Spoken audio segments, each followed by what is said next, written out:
तो बच्चों, हम लोगों ने पिछले वीडियो में पैरेललोग्राम का इंट्रोडक्शन स्टडी किया था, उसके बारे में समझा था, उसके वर्टिसेज, उसके एंगल्स, उसके साइड्स के बारे में जाना था। आज इस वीडियो में हम लोग उन इंट्रोडक्शन पे आधारित प्रॉब्लम्स को सॉल्व करेंगे और देखेंगे कि इसमें आपको किस किस तरह के प्रॉब्लम्स को सॉल्व करने के लिए एग्जाम में आएगा। पहले टाइप के प्रॉब्लम में आपको मिलेगा कि पैरेललोग्राम दिया हुआ रहेगा और उसका कोई एक एंगल आपको बता दिया जाएगा और उसके बाकी सारी एंगल्स आपको फाइंड करना होगा, निकालना होगा। तो इस तरह के प्रॉब्लम सबसे इजी प्रॉब्लम में आते हैं। उसको देखते हैं कि किस प्रकार से हम सॉल्व करेंगे। जैसे कि ये अगर ए बी सी डी हमारा एक पैरेललोग्राम है जिसमें ए बी और सी डी जो पैरेलल है और इधर ए डी और बी सी पैरेलल है और इसमें एंगल डी बराबर यदि आपको 80 डिग्री दिया हुआ है और बोले कि आपको बाकी सारे एंगल्स निकालने हैं, यानी यहाँ आपको दिया हुआ है क्या, एंगल ए जो है फाइंड करना है, एंगल बी भी जो है फाइंड करना है, एंगल सी जो है वो भी फाइंड करना है और एंगल डी आपको दिया हुआ 80 डिग्री। ये आपका फर्स्ट टाइप का प्रॉब्लम है।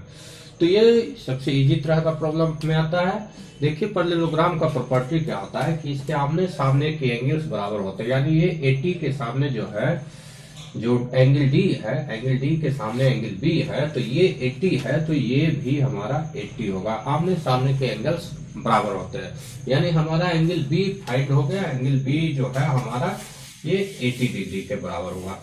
ये हमारा दो एंगल्स मिल गए। अब तीसरा एंगल्स मिली तो कोई भी अगल बगल के जो एंगल्स होते हैं, जैसे ये डी और सी, यानी डी और सी अगल बगल के एंगल्स हुए, या बी और सी अगल बगल के एंगल हुए, या ए और डी ये दोनों भी अगल बगल के एंगल्स हुए, तो इस तरीका का अगल बगल का जो एंगल होता है उसका सम 180 होता है। यानी कि एंगल ए एंगल बी ले तो भी 180 होगा, एंगल ए एंगल डी ले तो भी 180 होगा। तो यहाँ पे डी दिया हुआ है, डी और सी को लेके चलते हैं, यानी angle C plus angle D ये आपको आएगा 180 डिग्री के बराबर। अब इसमें एंगल सी आपको पता नहीं है लेकिन एंगल डी आपको 80 डिग्री पता है, इन दोनों को सम 180 आएगा।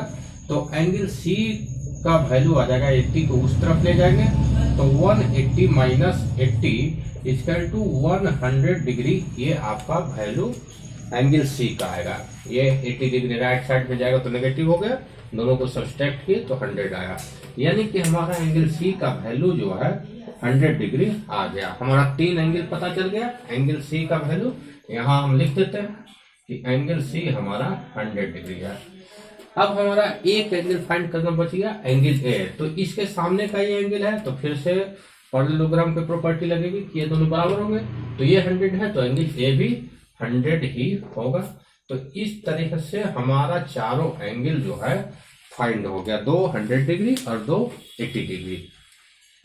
दूसरे टाइप के प्रॉब्लम में आपको एडजेसेंट एंगल्स के बीच का रिलेशन आपको दिया रहेगा और चारों एंगल्स निकालने होंगे। जैसे कि ये अगर हम एक parallelogram A B C D लेते हैं, जैसा कि पिछले प्रॉब्लम में भी था ए बी सी डी, तो इसमें कोई भी दो एडजेसेंट एंगल जो है, जैसे मान लिया डी और सी, इन दोनों के बीच कोई रिलेशन दे देगा और कोई एक एंगल बता देगा और ये चारों निकालने होंगे।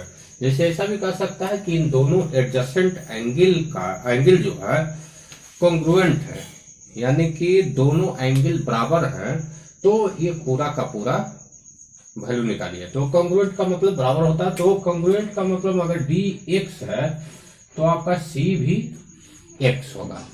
और एडजेसेंट एंगल के बीच का रिलेशन आपको हम बताए हैं कि दोनों का सम 180 होता है, यानी कि इस सवाल के अनुसार angle C plus angle D equal to 180 आना है और दोनों का वैल्यू x है, यानी x plus x equal to 180, यानी कि 2x बराबर 180 और 2 से 180 कट गया 90 डिग्री, यानी x का वैल्यू हो गया 90 डिग्री।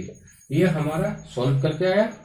x का वैल्यू क्या है, ये आपका d है, यानी d भी 90 डिग्री हो गया और सी भी 90 डिग्री हो गया। यानी हमारा एंगल ए अभी फाइंड नहीं है, एंगल बी फाइंड नहीं है, एंगल सी बराबर हो गया 90 डिग्री और एंगल डी बराबर हो गया 90 डिग्री। ये हमारा फाइंड हो गया।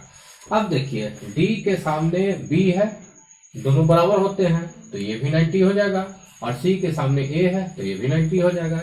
यानी एंगल ए भी 90 और एंगल बी भी 90। यानी इस पैरेललोग्राम के ऑल एंगल्स जो है 90 डिग्री होंगे। अगर कोई भी दो एडजेसेंट एंगल जो है कॉन्ग्रुएंट हुए तो।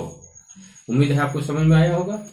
अब जो सवाल अभी हमने सॉल्व किया उसी सवाल को थोड़ा सा बदल के दे सकता है कि एडजेसेंट एंगल है उसके बीच ये रिलेशन है। जैसे अभी पैरेललोग्राम जो हमारा एबीसीडी था, ABCD A B C D ये चारों है, इसमें कोई दो एडजेसेंट एंगल के बीच का रिलेशन दे देता है। मान लिया कि बोल दिया कि ये दोनों एंगल के बीच का रिलेशन जो है 1:3 का है।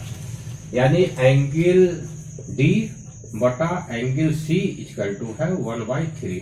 ये रिलेशन दे दिया आपको और कहे कि अब इसको चारों का चारों एंगल निकालिए।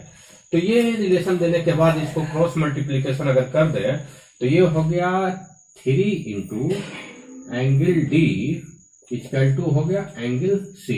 ये हमारे पास सॉल्व करेंगे तो एक रिलेशन आ गया कि एंगल सी बराबर हो गया 3 एंगल डी।